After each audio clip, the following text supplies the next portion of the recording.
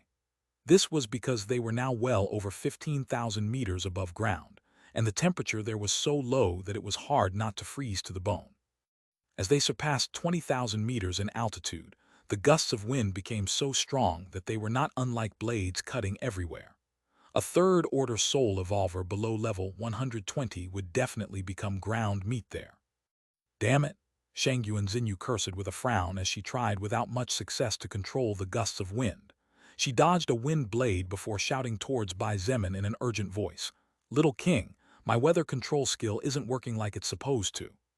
The expression on Bai Zemin's face was not particularly pleasant as he slashed towards the endless wind blades.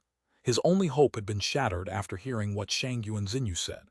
Even he couldn't be careless because if he was caught by the eye of the storm, he would definitely end up having a bad time even if he didn't die. Bai Zemin. Feng Tianwu's voice calling out his name from a distance immediately caught his attention, and just as he turned to look in her direction, he saw a flash of blue light flying at full speed towards him. Before Bai Zemin could do anything, that flash of blue light hit him in the chest. However, he did not panic as he immediately felt warmth coming from deep within his soul. It was a very satisfying feeling, as if he had finally regained something that belonged to him but had been missing. Even if the endless blue lotus flame did not have the ability to speak for now, it was still a fourth-order divine flame with self-awareness and awakened basic intelligence. As it settled into its home, which was a warm corner of Bai Zemin's soul, it immediately burned softly as if saying hi. "Welcome back," Bai Zemin whispered in his heart to the apparent delight of his little battle comrade. Boom! Suddenly, an outburst of heat covered the entire area. Shangyuan Bingzu and Shangyuan Xinyu looked at Feng Tianwu in surprise, as her entire body was engulfed in bright red flames. Zia waved her black and white wand to shatter a wind whirlwind approaching in their direction as she exclaimed in fright, "Hey, Feng Tianwu, don't do anything stupid again." Even Bai Zemin was frightened to think that Feng Tianwu was going to act suicidal again. It was only after hearing her words that he breathed a sigh of relief in his heart. Now that the mutant forest was devoured by the endless blue lotus flame, there's no need to worry. Leave it to me. Feng Tianwu continued to spend her mana without a care for anything else in the world. The temperature did not stop rising, and the crimson-colored flames soon began to show signs of merging with the blue flames as they spread further and further with each passing second. You four should get out of here and see what's actually going on. Although the endless blue lotus flame had incinerated the entire forest, The seemingly boundless mana of the Mana Eater tree that had been practically completely consumed by Bai Zemin and Shangyuan Bingzu earlier was now showing signs of gradually recovering. Not only were the blue flames gradually weakening, but there were also signs of plants sprouting in some corners. It was Feng Tianwu, who once again suppressed the unstoppable growth of the mutant forest. "How long can you take it?" Bai Zemin asked aloud. His concern was by no means unfounded. This was because while it was true that Feng Tianwu's magical power was immense to the point of being able to compare or perhaps surpass Shangyuan Bingzu's, using magic of such a high level and extending it beyond would definitely consume countless times more mana than normal. "At this rate, I'm afraid I can only sustain myself for 20 minutes at best. After that, I'll be out of combat for a whole day," Feng Tianwu replied with her eyes closed. She was focusing her heart and soul on increasing the power of her never-ending blazing world skill. Bai Zemin knew that time was a priceless treasure, particularly at this moment. However, just as he was about to order Shangyuan Bingzu and the other 3 women to follow him, something happened that scared him to death. First, the sunlight seemed to disappear completely as if night had descended upon them. However, when Bai Zemin looked up at the sky again, he couldn't help but curse, "Holy crap, you've got to be kidding me." The 1,000-year guardian tree was an extremely terrifying plant-like mutant creature that would not die even after taking a punch from Bai Zemin at full power. Its height of 1,500 meters made it by far the largest tree he or any other living being had ever seen in this world. However, compared to the wooden hand that moved seemingly in slow motion towards them from the sky, the building-sized fist of the 1,000-year guardian tree was simply too insignificant. 2,000 meters in length and diameter. No, it was even more than that. As Bai Zemin looked to the vastly different horizons ahead and behind him, he saw that he could barely glimpse the fingertips and what seemed to be the junction between the wooden hand and an ancient-looking, wrinkled arm. "I lost in terms of mana and magic. Now let's verify who has the most strength, stamina, and vitality." The Mana Eater tree's voice sounded clear and powerful even in the heights. It was only now that Bai Zemin and the girls understood the reason why the Mana Eater tree's voice could be heard from all over the forest. It was because they were fighting on the head of the monster, and the voice was coming from below. Bai Zemin had been wondering in his heart, why was his enemy called Mana Eater tree if its main body was that of a complete forest? It would make sense if its main body were the Jade tree, but a forest was different from a tree. However, it all made sense now. The Mana Eater tree was, in fact, a tree, a colossal tree. "Even if you're a monster tens of thousands of meters tall, you'll still fall before us." Boom! Annihilation of the falling sky suddenly blazed as the endless blue lotus flame burned around it. Bai Zemin stomped hard on the ground that turned out to actually be the head of the Mana Eater tree, and several cracks spread everywhere as a hole approximately 10 meters deep opened up where he had been standing a second before. "The bigger you are, the more noise you will make when your back hits the ground." With his entire body enveloped in golden light, and with his spear surrounded by purple flames born from his blue flame and blood flame, Bai Zemin stabbed forward with all his might. The pressure of his attack was so immense that, for an instant, the descent of the giant hand stopped before continuing to press downward. The eyes of Shangyuan Bingzu and the other girls widened as they watched the oncoming collision in total shock. The visual difference was simply too much even for them who thought they had seen everything in this life. Bai Zemin's ascent stopped, and the giant hand's descent stalled as the tip of the flaming spear touched the center of the wooden palm. For a second or two, the strong wind stopped blowing and time itself seemed to halt. There was no sound and no movement, as if the reality had frozen completely. Although it seemed that everything was quiet on the surface, Shangyuan Bingzu immediately stretched her pristine hands upward and urgently chanted, "Unbreakable ice wall." She had no compunction in expending what little mana she had recovered, and when her body teetered on the verge of falling, she bit her lower lip to the point of drawing blood to steady herself. Shangyuan Xinyu also knew that while it looked as if Bai Zemin had casually attacked, the reality was that she could faintly see his hands and arms turning into continuous blurs. This was solid proof that in that brief instant he had attacked no less than 5,000 times. Shangyuan Bingzu's mother had barely managed to strengthen the huge wall of ice above their heads by using the coldness of the area to her advantage when what they feared so much finally happened. Roar! The roar of pain from the Mana Eater tree rang out. Even from a distance,